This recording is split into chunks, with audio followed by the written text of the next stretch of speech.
I thank God for the things you are sharing, Mama, and it's like as if sometimes we are connected in the spirit. You talk about task, and in actual sense, I want to talk about talent today. Amen. I want to briefly talk about talent. Amen. And that is why I want us to open our Bibles to the book of Matthew chapter 25. Matthew 25 from verse 14. Let's pray. Father, we thank you, Lord, for this morning. We bless your name. We give you glory. We give you praise. God, as we delve into your word, I pray for clarity of purpose. I pray for soundness. I pray, God, in Jesus' name. Anything that will lead me, God, to speak error, God, I pray, God, that, Lord, they will not be made manifest this morning. I give you glory and I give you praise. I commit the people in your hand. I pray, God, that, Lord, that you will bless them, and, Lord, that their lives will be transformed in the name of Jesus. Amen. We bless and worship and give you praise in Jesus' name. Amen. The Bible says in Matthew chapter 25, I'm starting from verse 14. For the kingdom of heaven is as a man traveling into a far country, who called his own servants and delivered unto them his goods. And unto one he gave 5 talents, the other 2, and to the other 1, to every one, or to every man according to several ability, and straightway took his journey. Then he that had received 5 talents went and traded with the same, made them other 5 talents. Likewise, the one with the 2 did the same. But he that had received 1 went and dug in the earth and hid his Lord's money. After a long time, the Lord of those servants came and reckoned with them. And so he that had received 5 talents came and brought other 5, saying, Lord, thou delivered unto me 5 talents. Behold, I have gained besides them 5 more. His Lord said unto him, Well done, thou good and faithful servant. Thou hast been faithful over few things. I will make thee ruler over many things. And also he that had received 2 talents came to him and said, Lord, you delivered unto me 2 talents. Behold, I have gained 2, and other beside them. The Lord said to him, Well done, good and faithful servant. Thou hast been faithful over few things. I will make thee ruler over many things, even unto the joy of the Lord. Then he that had received the 1 talent came and said, Lord, I knew thee, that thou art a man reaping where thou hast not sown, and gathering where thou hast not strawed. And I was afraid, and went and hid thy talents in the earth. Lo, there thou hast, that is mine. His Lord answered and said unto him, Thou wicked and slothful servant, thou knowest that I reap where I do not sow, and gather where I do not straw. And as I was afraid, and went and hid thy talents in the earth, where I do not sow. Thou oughtest therefore to have put my money to the exchangers, and then at my coming I should have received mine own with usury. Take therefore the talent from him, and give it unto him which had 10 talents. For unto every one that has shall be given, and he shall give abundance. But from him that had not shall be taken away even what he had. And cast ye the unprofitable servant into outer darkness. There shall he weeping and gnashing of teeth. Praise the Lord. You see, sometimes King James is very difficult to read. I like King James anyway. Have mercy on me. You know, when we look at this story, it's a typical story about life, about how people deal with each other. And like I said, when Mama was talking this morning, she said something about task. And when you look at this man here, he gave responsibility to his servant. You know, during the Old Testament time, during those times, people have their servants, and most of their servants, what they do, they delegate responsibility to those servants. And by doing that, you know, these ones that are delegating, these masters, I'll say, you know, they become more richer, because with these servants doing whatever they used to do, you know, it's like adding to what they already had. So that was the thing that was going on. Trouble. The thing has gone off. That's why I don't like technology. Amen. My printer went off this morning, and this thing is causing trouble with me. All right, we go. I depend on the Spirit of God. Amen. It's gone off. Look. Amen. Okay. But what happened? The Bible says, during the Old Testament time, people used to get their slaves. That's why you see, even you look at even modern days, you see people, you see colonial masters, they got slaves. And some of these slaves they use this slave to make more profits. They got the slave, put them in the field, they will go out, you know, like for example, the place where my country, you know, they do something like what they call slave trades. People go and buy slaves, and these slaves go and work for them in their work, in their field. And whilst they go and work for them in their field, you see they are multiplying. So this is something similar that this particular master did. He took 3 of his servants. He said, you know what, I'm going to give you 5. And the other one, he said, I'm going to give you 2. And the other one, he said, I'm going to give you 1. And the Bible says, according to their ability. Hallelujah. According to their ability. And you look at the end product of it. The Bible says, the one who gained 5, multiply that 5, and it became 10. The one who gained 2, multiply that 2, and that 2 became 4. Okay? But the one who had 1 decided to say, you know what? I know you. You are a man, you want to reap. In fact, he started judging his master. Where you don't sow. You want to get something from where you don't sow. And I don't think I will get along with you. In the church, in everything we do. Now, the Bible makes mention here about talent. Talent of people. There are diverse talents in the church.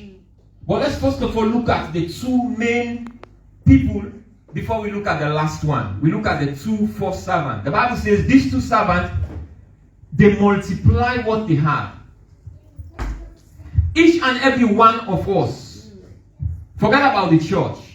Forget about maybe any other thing you are thinking now. Maybe you were thinking, what he's about to talk, he's talking about. I'm not talking only about the church. When you go to school, there is a responsibility you have to develop what you have. Is that not so? You multiply in knowledge. That's why you go to school. You learn a lot of things. Things you don't know before, you learn those things. And when you learn those things, you want to apply those things in your life so that at the end of the day, your life will not be the same again. Amen. So in this case, the Bible says, this man said, you know what? I am going. And when I'm going to delegate responsibility to you. And when I delegate this responsibility to you, I will come back. So this man decided to give these 2 men responsibility. Every child of God, we have a responsibility. Pastor or your leader may not come to you and tell you, this is your responsibility. But we have a responsibility. Amen. Do you remember when Jesus was leaving, the Bible said, Jesus said, I am going to the Father. John 14. He said, I am going to the Father. He said, I am going to prepare a place for you. He said, when I go, he said, and I will come back. He said, and I will take you. Where I am, there you shall be also. Pastor might not give you responsibility. Your leader might not give you responsibility. But Jesus has given the church a commission. Hallelujah. And that commission is for us to make sure we do what God wants us to do. Hallelujah. How many of us, when you wake up in the morning, you have time to even talk to God? How many of us, when we wake up in the morning, we have time to study the Word of God? I don't depend on people to talk to God for me. No. Mama said that just now. Let me tell you, if you used to take the word of God careless. This is the time you have to take God's word serious. Yeah. Because if you follow trend, you follow what is in the scripture, it tells you we are at the brink. I was looking the news this morning, and whilst I was looking, I was actually reading, then something just came up, I saw the news, then I just flank, I go to the news, then I just tapped my wife, I said, listen, we are heading, I'm not saying this to threaten you, I'm not saying this for you, but I'm saying this for you to stand up. Oh, yes. I said to my wife, we are heading for Third World War. That's true. Maybe you're thinking things are not happening. Things are not happening. Yeah. The president of the United States is the world's most powerful gentleman. When he says something, it's like a policy. Yeah. And when he went to Poland, he was talking and he used a statement. He said, this is the time we need to step up. And that's a big statement. That's a very big statement. When I heard that statement, I said, in fact, he went to the point, he said, we must, that's what he said. He said, we must, he said, this man is not fit. That he was talking about Putin. This man is not fit to be leader anymore. Like he was talking about removing this man. And this morning, a lot of people were analyzing that statement. But what I'm trying to say here is, whatever the scripture had said concerning us when Jesus was going, the Bible says Jesus in Matthew chapter 24, this verse before this one, he said he predicted most of the things that we are seeing today. They are happening right before our face. Let me give you some example that before we don't take to consideration. When I was young, I said, how is it possible for world events to be broadcast all over the world? Easy. I got my mobile phone. Amen. Whatever is happening around the world, I may not be there, but I can see it. Exactly. And the Bible says, whatever is happening around the world will be telecast, will be broadcast. We will see these things. Hallelujah. It tells you whatever that is in this scripture is fulfilling. So Jesus, when he was going, he left to us a responsibility. There are a lot of people around your area, the place you walk, the places you go as a human being. These people, they are dying, they are losing their lives. You are there, you think God is crazy. God knows exactly what he's doing. God puts you in that environment to influence those people. God puts you in that environment to talk to those people. You are the light. The Bible says a light on top of a mountain cannot be hidden. It says, show me a man who puts his light under a bushel, and I will show you a man who is walking in darkness. We are the light of the world. A city that is built on top of a mountain. The city that is built on top of a mountain cannot be hidden. When people see our light, yesterday I was talking with Pastor, he was telling me something about his workplace. Sorry to use that. He was telling me something about his workplace. He had these friends of his, and some of these friends, they know exactly the things that they will invite him to go, that will cause him to go. They know the things they will tell him, Pastor, let's go to this place. They know he's not going there. Yeah. And some of them will tell you, don't waste your time. He will not come. That's a light. When people see your light speaks to them. Yeah. So Jesus was using this story for us to understand that he had gone. He is coming back. Are you ready for him tomorrow? Oh, yes. You see these first two men are steward. The Bible says what the master gave to them, they multiply it. And how can we multiply what Jesus gave to us as the church? We must obey, live according to the word of God. And when we live according to the word of God, when Jesus, listen, whatever we are doing here is a practicing ground for us to make for heaven. When a football team wants to go and play, they plan, they look at the opponent, they practice for the opponent. And when they go play the opponent, they want to make sure they win. They practice. Whatever we are doing here today is a practicing place for us to make heaven. A thief cannot go to heaven because the Bible says in Revelation, the streets of heaven are made of gold. If the thief saw this gold in heaven, they will go and try to steal the gold. So that is why a thief will not make heaven. Amen. Hallelujah. Amen. So whatever we are doing here today, the Bible says these two men, they planned They make sure they multiply what they had. You have a gift in you. Every one of us here, we have a gift. You have a gift I don't have. I have a gift you don't have. That those gifts complement each other. And the church is supposed to use those gifts out of you. And when you make use of those gifts in the church becomes a powerful force. That is why the church is the force that is holding most of the things that are happening today in the world. It is the church that is holding them up. The church is the force. When the church leaves this place, I tell you, there will be catastrophe.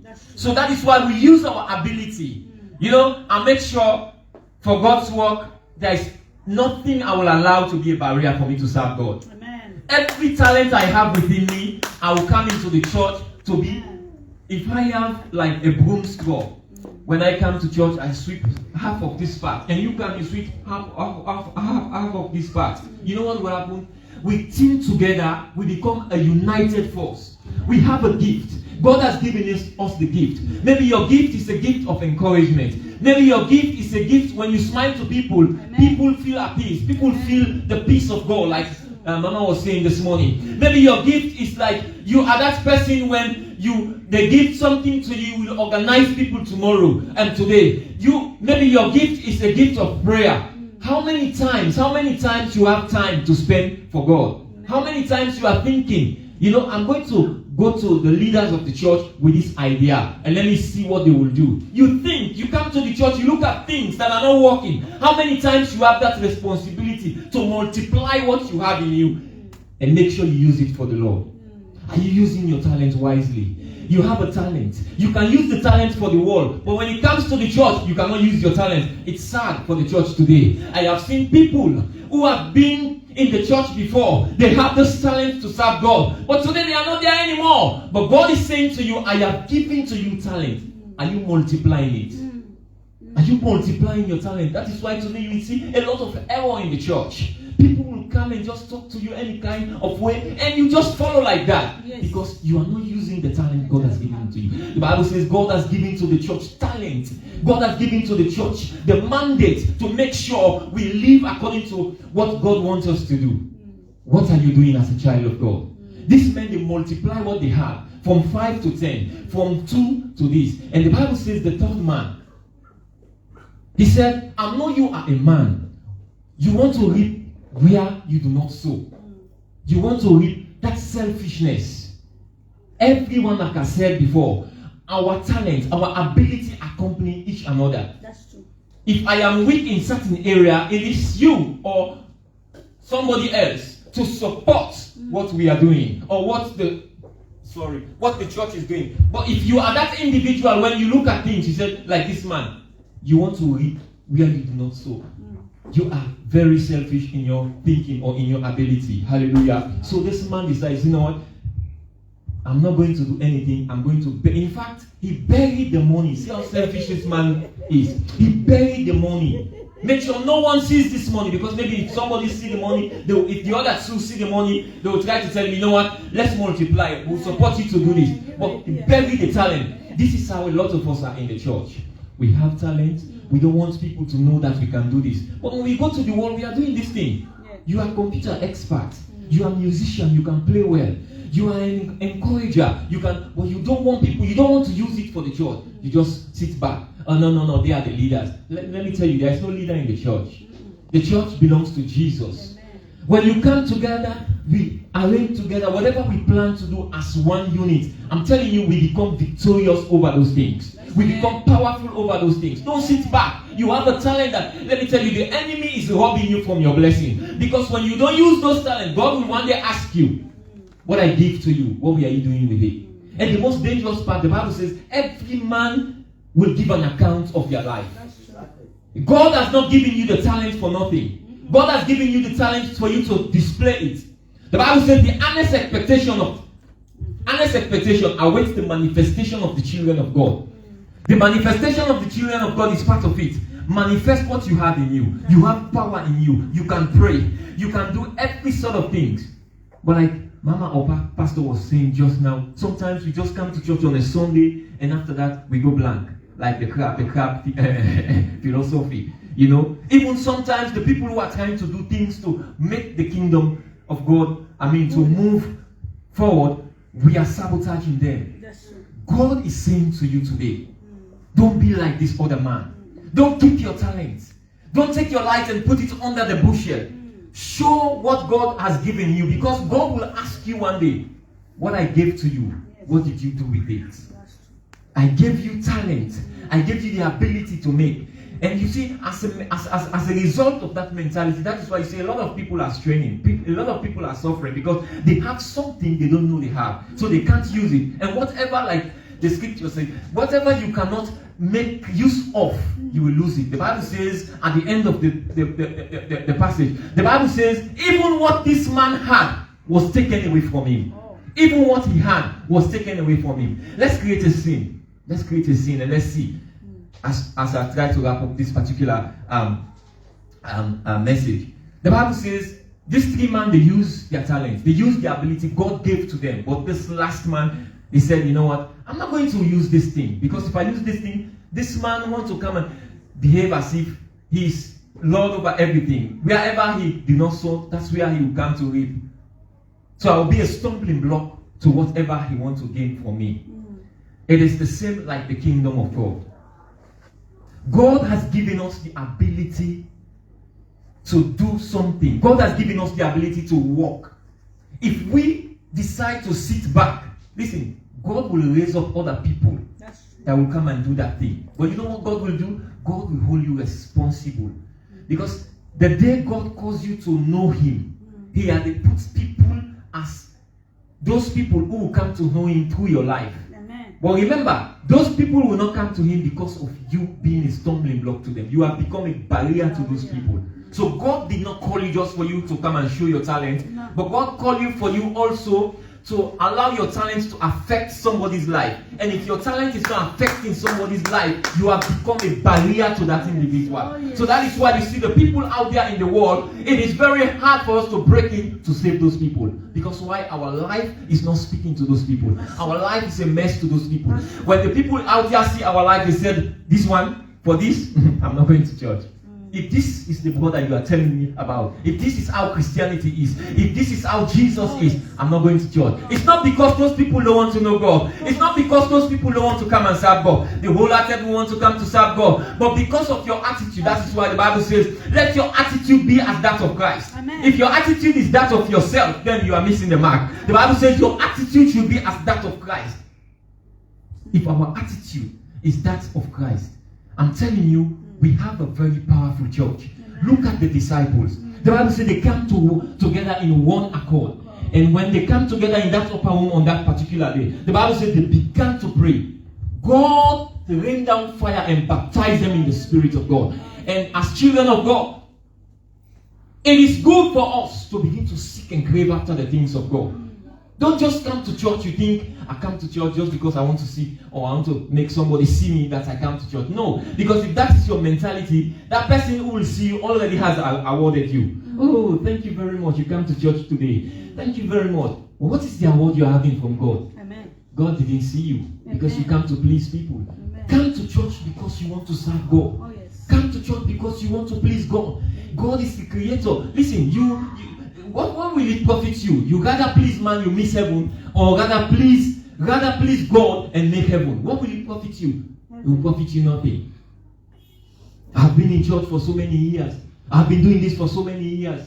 Yes, it is good. We have been doing a lot of things for so many years. But listen, the Bible says this man, even what he had was taken away from him. Your strength, your ability, the money you have, the clothing you have, you make all sacrifice. You see, one of the things I love about God is, the Bible says God is no respecter of a person. If you respect God, God will establish Himself in you. That's true. If you respect God, God will use you. No matter who you think you are, God is no respecter of a person. The kind of person you make yourself before God, God will manifest Himself to you like that. But if you begin to think like, I'm too big to do this one, I'm not supposed to do this one, then you are missing the mark. The Bible says, what shall it profit a man if you gain this whole world and lose your soul? Take note of yourself. Your soul is precious before God. This man decided, he said, I'm not going to do this thing. Sometimes in your heart you say that. In fact, the pastor or the leaders, they will not hear you. But God is hearing what you are saying from your heart. Because the Bible says He searches the intent of man. He searches the heart of man. Hallelujah. God is looking at your heart. You have talent. They said, come to the ushering department. No, I'm not going. You have talent. They said, come and support the church. No, I'm not going. You know? And one of the things that keeps us going is unity. When we are united, it will help us to go and move to another height. Amen? In closing, I want to encourage you. Every one of us, we have talent. In as much as these people, they have ability. This man know all these servants. He knew that one of them is like that. Look at what he did. He gave 5 to the first one. He gave 2 to the second one. Then he gave 1 to the last one. Why do you think he gave last? Oh my God. Why do you think he gave last 1 to the last one? Because he knew this man will not multiply this money. Amen. He knew everything. So this is the thing about the kingdom of God. Jesus knows each and every one of us. He knows our capacity. That is why the Bible says no temptation God will allow to you that will take you out that you cannot stand. Because God will give you grace to that. But at the same time, He knows our ability. He knows what we can do and what we cannot do. So God will not bring something to you that you cannot carry. I want to encourage you this morning. Whatever you do, don't look because you think people are not doing this. I'm not going to do it. It is your relationship with God. Whatever you do for God, show up. Maybe you have talent to play instruments. Maybe you have talent to encourage somebody. Maybe you have talent to do many things in the house of God.